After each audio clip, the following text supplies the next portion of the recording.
Olá, povo lindo de Deus. Nós estamos aqui para mais uma aulinha, mais uma breve meditação sobre a graça de Deus. Terminamos com vocês as reflexões sobre as características dos bem-aventurados. E agora nós vamos nos lembrar do primeiro vídeo que eu gravei, quando eu falei para vocês de como me incomodava o fato da igreja cristã, a igreja de hoje, ainda como aquelas primeiras igrejas após a crucificação de Jesus, aquelas primeiras igrejas que foram fundadas ali, como elas se confundiam com os dois pactos, o pacto da lei, o pacto mosaico e o pacto da graça. Como aqueles judaizantes, aqueles judeus, eles iam ao encalço do apóstolo Paulo, disseminando o judaísmo para as igrejas que estavam sendo formadas, fundadas pelo apóstolo Paulo, sobre a graça, o alicerce da graça. E eu falei a vocês que assim como aquelas igrejas, as igrejas de hoje, ainda teimam em fazer essa confusão, ainda teimam em fazer esse cruzamento entre os dois pactos. Elas não sabem se cumprem a lei ou se vivem na graça. Elas dizem que vivem na graça, que não obedecem mais à lei, mas ainda ficam com alguns resquícios da lei. Então eu falei para vocês que eu ia gravar uns vídeos falando sobre isso e paramos um pouquinho para falar sobre as bem-aventuranças. Eu vou usar como meditação para vocês o capítulo 3 da carta do apóstolo Paulo aos Gálatas, as igrejas da Galácia, a igreja que foi fundada ali pelos galeus, pela tribo dos galeus, e várias igrejas foram fundadas ali na Galácia, e Paulo então escreve para essas igrejas. E no capítulo 3, nós vamos ver Paulo mostrando a sua insatisfação com o desvio que a igreja estava indo da graça para a lei, dando ouvido aos da lei. E Paulo diz assim: ó insensatos, quem vos fascinou a vós outros, ante cujos olhos foi Cristo exposto como crucificado. Paulo estava mesmo muito aborrecido com os Gálatas, que estavam querendo se escravizar a um legalismo desnecessário. Um legalismo desnecessário. A igreja é graça. E ele diz: quem vos fascinou? Paulo fala para aquela igreja: quem fez vocês perderem o raciocínio? Vocês pararam de raciocinar? Quem vos fascinou, ó Gálatas? Irmãos, nós somos pessoas presas ao legalismo. Por quê? Desde que o véu se rasgou, esse legalismo, Jesus, eu falo para vocês, Jesus viveu no judaísmo, ele foi um bom judeu, ele cumpriu toda a lei, mas na cruz, Jesus disse: o está consumado. E aí depois ele convida o apóstolo Paulo para ser o apóstolo da graça, mas mesmo assim, os judeus continuaram praticando lei, fazendo sacrifício, entregando dízimo na casa do tesouro, que era o templo de Jerusalém. Foi só quando esse templo foi abaixo, no ano 70, o judeu parou de oferecer sacrifícios, parou de entregar dízimo, parou de fazer qualquer ato que precisasse do templo, da casa do tesouro, para ser realizada. E as igrejas de hoje voltaram lá atrás, Foram atrás da cruz de Cristo, foram para antes da cruz de Cristo. Então, muitos pensam que o cristianismo é cheio de leis. Muitos pensam isso, que cristianismo é cheio de leis, mas é o contrário. O legalismo é a tendência de se viver debaixo de regras. E por que isso torna-se tão atrativo? Por que pessoas gostam tanto do legalismo? Por causa do eu. Foi eu quem fiz. Eu faço, eu sou, eu cumpri toda a campanha, eu cumpri todo o jejum que o pastor proclamou, que a igreja proclamou. Então é espantoso a tendência que as pessoas têm de seguir essas regras. Essas pessoas não entendem, eu volto a dizer, não entendem o evangelho da graça ainda. Paulo vai dizer, maldito é todo aquele que só pratica da lei o que lhe convém. Vejam bem, ou você pratica toda a lei, ou você vive na graça. Eu escolho viver na graça.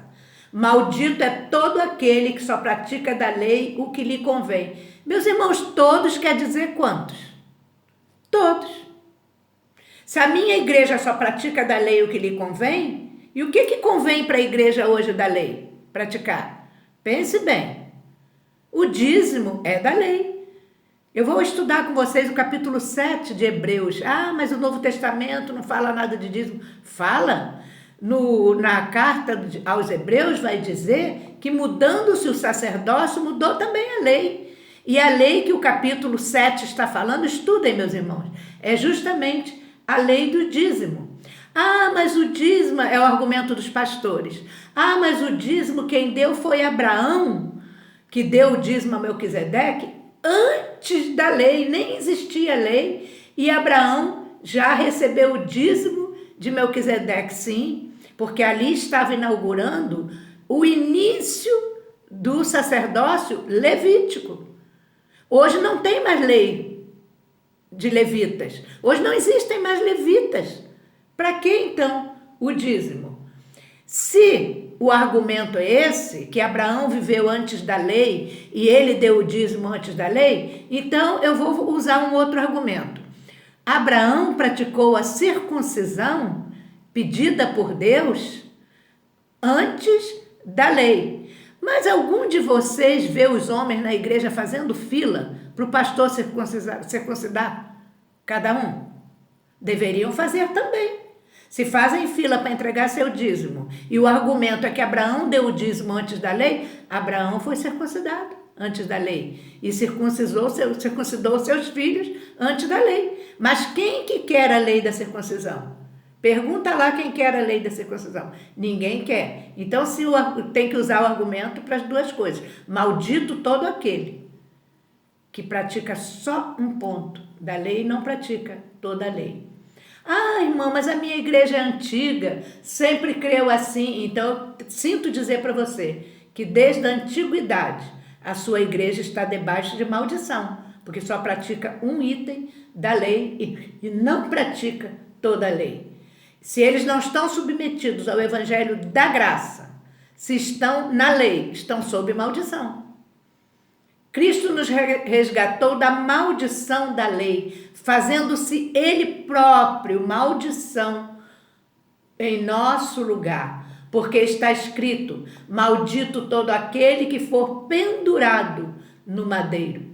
Irmãos, para que a bênção de Abraão chegasse aos gentios em Jesus Cristo, a fim de que recebêssemos pela fé o Espírito prometido, Jesus passou pela cruz. Pode ser apóstolo, pode ser bispo, pode ter unção, que eu não sei de onde tirar essa unção com óleo para ser pastor, para ser bispo, para ungir alguém para algum cargo na igreja. Eu só vejo falar que Deus deu dons para a igreja dele, mas que um unge o outro, um homem unge o outro com óleo. Eu não vejo, eu procuro na Bíblia, mas na minha não tem, né? Outra coisa.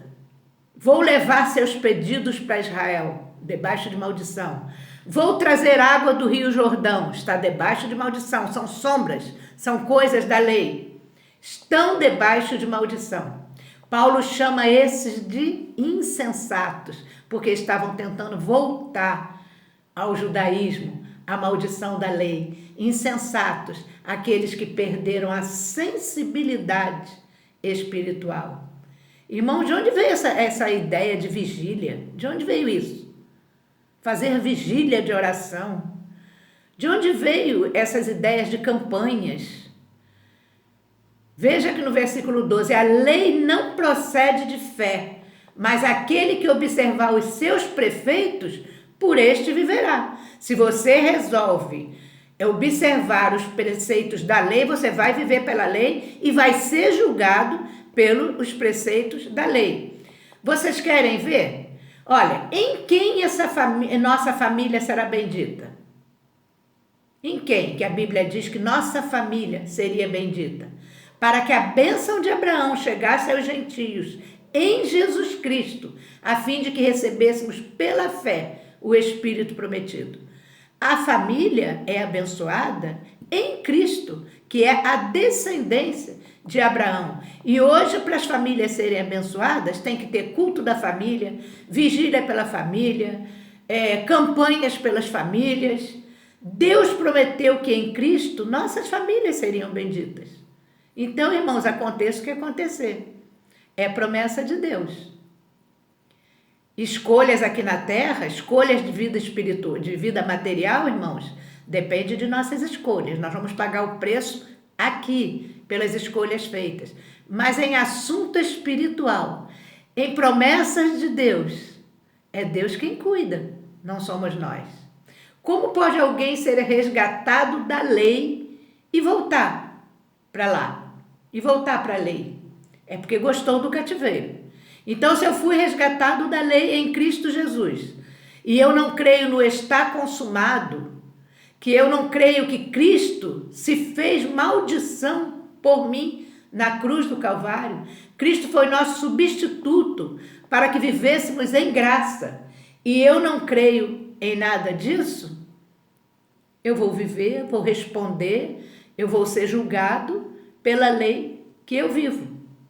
Quando é que o culto... Mas então, quando é que o culto é maravilhoso? E que culto que eu devo ir? Quando ele pregar para você, meu irmão, que todas as coisas contribuem para o seu bem.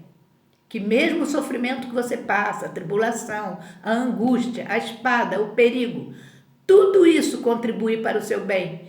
E que nada disso te separará do amor de Deus. E que em Cristo você é mais do que vencedor. E que a partir do momento que você está em Cristo, Ele jamais te lançará fora. Esse é o culto maravilhoso. E não quando você ouve dizer que para você ter poder, que para você ter bênção, você precisa buscar no monte. Buscar no monte um Redentor que já vive em mim. Isso é incoerência. Buscar no monte poder, quando eu preciso buscar a minha filiação com Deus, é a minha paternidade de Deus comigo, é a intimidade de Deus comigo. Eu não quando eu ouço que tem que fazer jejum de Daniel, isso é maldição da lei, porque lei não tem bênção, meu irmão. A bênção está na liberdade da graça que te alcançou, no está consumado em Cristo Jesus. O está consumado de Cristo Jesus na cruz do Calvário. Queridos, isso é liberdade na graça.